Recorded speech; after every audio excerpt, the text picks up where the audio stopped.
ஜெயலலிதா அம்மையார் அவர்களை குற்றையரும் கொலையருமாக கிடக்கையில் பார்க்காத பாவத்திற்காக ஓபிஎஸ் அவர்களே பாவம் என்ன மாதிரி தனி சுயேட்சை சின்னத்துக்காக அதுவும் கெஞ்சிக்கிட்டு இருக்காரு.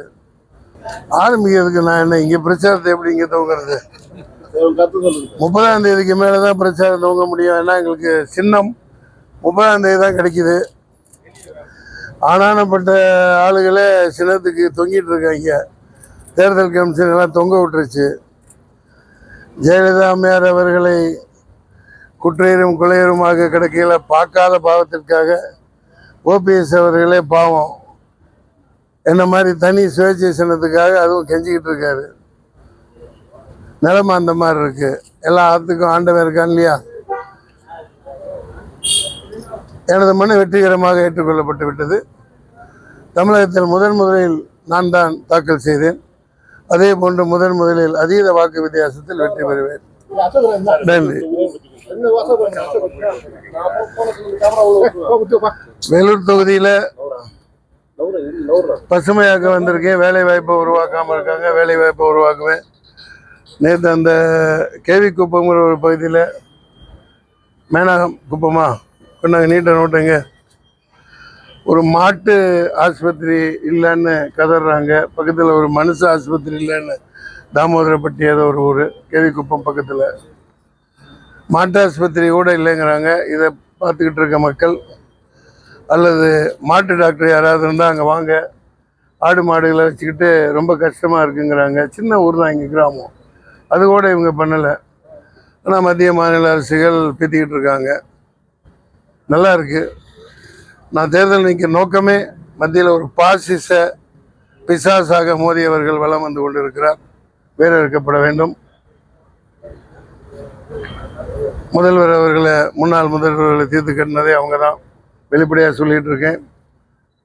என்ற எல்லா ஆவணங்களும் நானும் கோர்ட்டில் கேஸ் போட்டு வாங்கி வச்சுருக்கேன். இந்த பக்கம் அதிமுக, அந்த பக்கம் பாஜக, 2 பேரை வீழ்த்தி இந்த தொகுதியில் நான் வெற்றி பெறுவேன். நன்றி, வணக்கம். ஆமா, நாம் தமிழர் நான் பயணிச்சிருக்கேன். அவர் ஏதோ ஒரு நியாயமான கோரிக்கையாக நின்றுட்டு இருக்காங்க. அவரோட சின்னமும் பறிக்கப்பட்டு விட்டது தேர்தல் ஆணையத்தால். எனக்கு கூட அந்த விவசாய சின்னம் பரிசீலனைக்கு முத டிக் பண்ணியிருப்பேன். ஆனால் எனக்கு மனசாட்சி இடம் கொடுக்கல. டார்ச் லைட்டு கூட ஃப்ரீயாக இருந்துச்சு. வந்து வாங்கிக்கிங்கன்னு ஃப்ரீயாக கிடந்துச்சு. அதை நான் எடுத்துக்கல. ஏன்னா அந்த விளக்கு பிடிக்கிற வேலையெல்லாம் நமக்கு வேணாம் அப்படின்ட்டு ஒரு நல்ல சின்னம் கேட்டிருக்கேன். அது கொடுமையான ஒன்று தான். திருமா அவர்களோட சின்னம் முடக்கப்பட்டிருக்கு, பம்பரம் முடக்கப்பட்டிருக்கு.